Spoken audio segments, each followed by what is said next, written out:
My name is Jabulani Jele, and I'm a researcher at the South African Social Policy Research Institute. And I will be giving you an introduction to the Decent Standard of Living Threshold and the Decent Standard of Living Index. So essentially, this presentation will serve the purpose of introducing both of these concepts as well as outlining the key findings from our research. So by way of an overview, I will go ahead and explain to you how we attempted to quantify in monetary terms what a decent standard of living threshold is, how we updated the decent standard of living threshold amount to 2018 prices using a modification of the CPI, which we refer to as the decent standard of living index, the possible uses of the study, as well as the possible next steps to take the study further forward. So what is a decent standard of living threshold?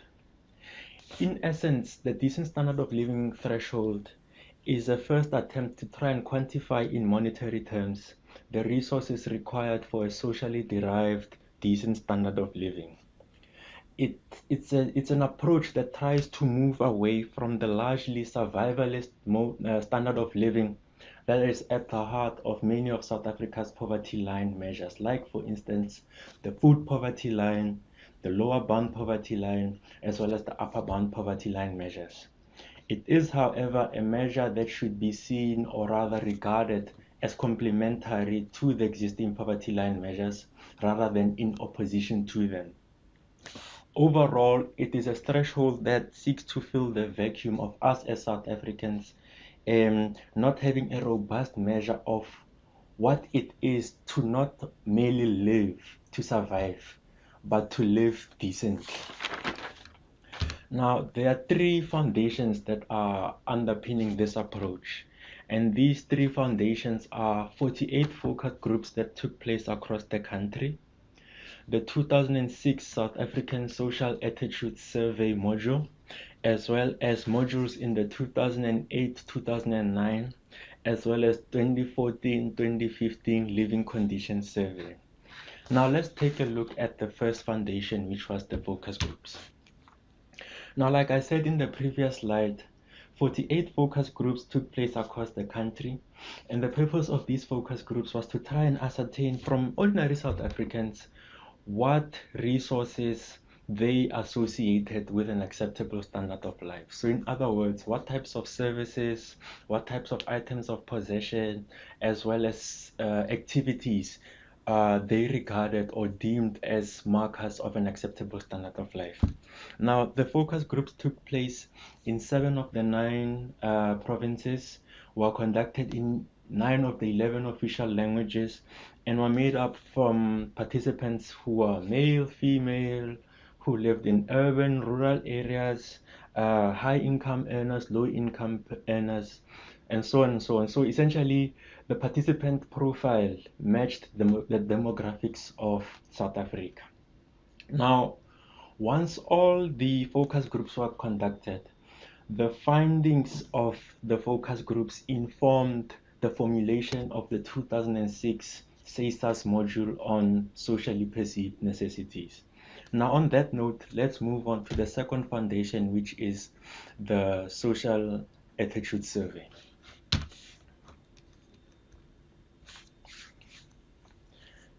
So the 2006 module, I attempted to represent the breadth of issues that were raised in the 48 focus groups that took place prior to it.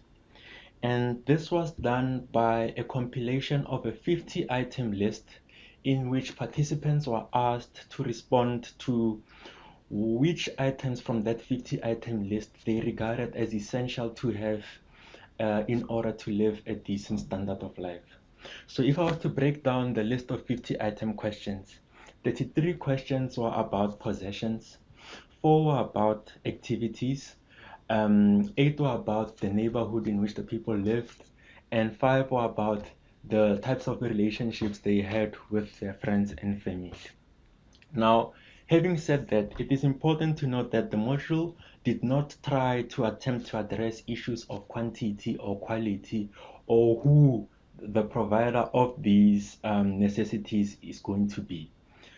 So the results from the South African Social Attitude Survey from 2006 indicated that 36 of the 50 items that people were questioned on, essentially the people regarded them as essential to have in order to live a decent standard of life. So these were items that over half of the population regarded as essential to have. So 36 items of the 50 were regarded as essential to have in order to live a decent standard of life. These 36 items represent what we refer to as the 36 socially perceived necessities. Now, to take the analysis further forward, we went on and tested the reliability of these 36 item list using the Cronbach coefficient alpha test, and then the score of reliability came back as 0.9201. And now, as a side note, normally when you are doing an analysis using the Cronbach alpha test, any score greater than 0.7% is regarded as reliable using the Cronbach alpha test. So now in our analysis, what we ended up doing was we reduced the number of SPNs from 36, which were regarded as essential by more than 50% of the population, to 21, which were regarded as essential by more than 66% of the population. And now the reason why we did this was in order for us to limit our analysis to SPNs that are applicable to all age groups, and also to raise the threshold of consensus to 2/3, 66%, from a simple 50% majority. So in doing this, we therefore define a decent standard of living as living in a South African household that is in possession of 21 socially perceived necessities. Now, this is the list of the 21 socially perceived necessities. Now, an interesting thing about the list of the 21 socially perceived necessities is their mode of acquisition. What we found was that some of the SPNs are usually acquired through the social wage, others are acquired through social networks, and others are found through commodities, which are essentially paid goods and services. Now, it's important to note that as the 21 SPNs stand as they are, they should be only looked as a set of indicators for an acceptable standard of life, and they by no means represent a comprehensive basket of goods that are required for living a decent standard of life. Now let's move on to the third and final foundation of this approach, which is the living conditions survey. So in 2008, 2009, and subsequently in 2014, 2015, the Living Conditions Survey was the tool used to measure the extent of possession of the 21 of these 21 SPNs at household level. Now, given that the Living Conditions Survey contains both income and expenditure data, it enabled us to explore ways of quantifying in monetary terms what the decent standard of living threshold is. So the first finding that we came across after measuring the extent of possession of the SPNs at household level is illustrated in the graph, in this graph. So from the graph, we can see that only 3% of the population have access to all 21 socially perceived necessities. 3% of the population equates to roughly 1.7 million South Africans. We also found from the graph that 26% of the population have 18 or more socially perceived necessities. 26% of the population equates to about 40 million people, and then finally about 42% of the population have access to more than 16 SPNs, and then 42% of the population equates to about 23 million people. Now, what has to be stressed by us is the fact that although we maintain that a decent standard of living requires the possession of all 21 socially perceived necessities, we acknowledge that progressive realization towards this standard of life is the most appropriate way of framing this in the South African context. Now, a second finding that we came across was in the relationship between median incomes and SPN possessed. The finding essentially says that there is a direct relationship between the number of SPNs possessed and the median monthly income in that household. So essentially, as the number of SPNs increases, the median monthly per capita income in that household also increases. So from the graph, what we found was that a household that is in possession of all 21 SPNs has a median income of close to 6,000 Rand. To be exact, the figure is 5,992 Rand and 88 cents. So this is the decent standard of living threshold using 2015 prices. So the last finding that we came across was in relation to the speed of acquisition of these SPNs. Essentially, what we found was that some SPNs are acquired a lot quicker than others. For instance, as illustrated on the graph, SPNs that are related to commodities, paid goods and services, are usually acquired much later than those that are acquired through social networks or the social wage. So for instance, the table there, you can see that regular service is only acquired at the later end, whereas care when ill and tarred roads are acquired a lot earlier on. Good. So now that I have shared with you how we went about defining what the decent standard of living is, as well as its associated median income, I will now switch to sharing with you how we went about updating the decent standard of living threshold amount to 2018 prices. So the process of updating could have been done by simply using the consumer price index as calculated and received by Stats SA.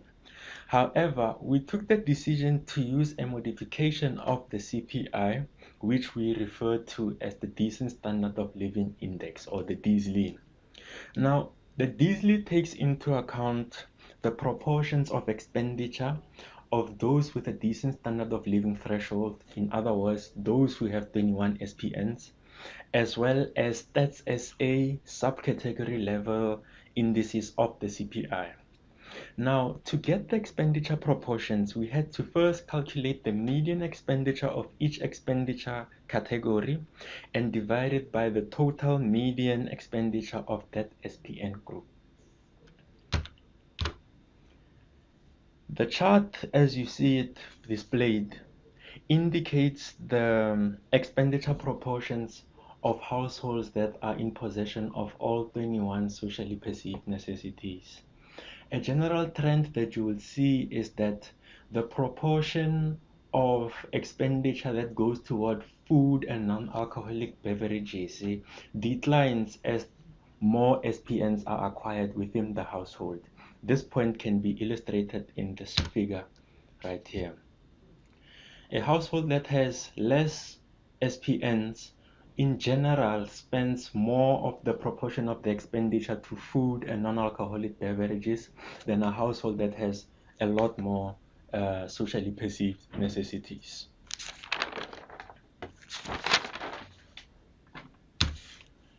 Right, now for the big news. So after applying the reweighted CPI or the DSLI to the decent standard of living threshold amount from 2015 prices, what we found was that the amount associated with a decent standard of living, so in other words, the possession of all 21 socially perceived necessities in 2018, was 7,043 rands per person per month. Subsequently, the amount associated with a household that only has 18 of the 21 SPNs was found to be 2,555, and the amount associated with a 16-person household was found to be 1,466 rands per person per month. So, what does this all mean? I mean, what possible uses can these findings have? So the DSLI and the Decent Standard of Living Index can be used as a benchmark for assessing the adequacy of the wages and social security levels in the country, and they can be used as a lens for exploring priorities for public good provision in the country. For instance, they can also be used as a benchmark for of income and earnings in South Africa. For instance, as seen on the table or graph, the decent standard of living threshold amount for 2018 was found to be double that of what the proposed national minimum wage is for the country at 3,500 rand. So what are the next steps to be taken forward with the study? So the first thing is that the report will be made public, and it will also be available on our website www.saspri.org. Just follow the links and then you'll find the report. The decent standard of living amount will be updated on an annual basis using the modification of the CPI as explained, our DSLI, and it can also be refreshed on a periodic level, say maybe in a 5-year basis or 10-year basis, where a module in SESA, say, can be put together, or if you want to go deeper than that, further focus groups to find a revised version of what items people regard as essential to have to match the current times. Say, for instance, in 2019 or 2020 going forward, what items do people regard then as items to have in order to live a decent standard of life? So as far as immediate next steps are concerned, a subgroup analysis to profile people who have a decent standard of living versus those who don't will be done by area type, gender, employment, presence of children, social grant eligibility, income, taxpayers, etc. And then we'll continue to monitor progress towards a decent standard of living. Again, it goes back to our talk of progressive realization. And then further than that, we'll keep exploring the policy implications that the study can have going forward. Thank you very much. Thank you. Amen.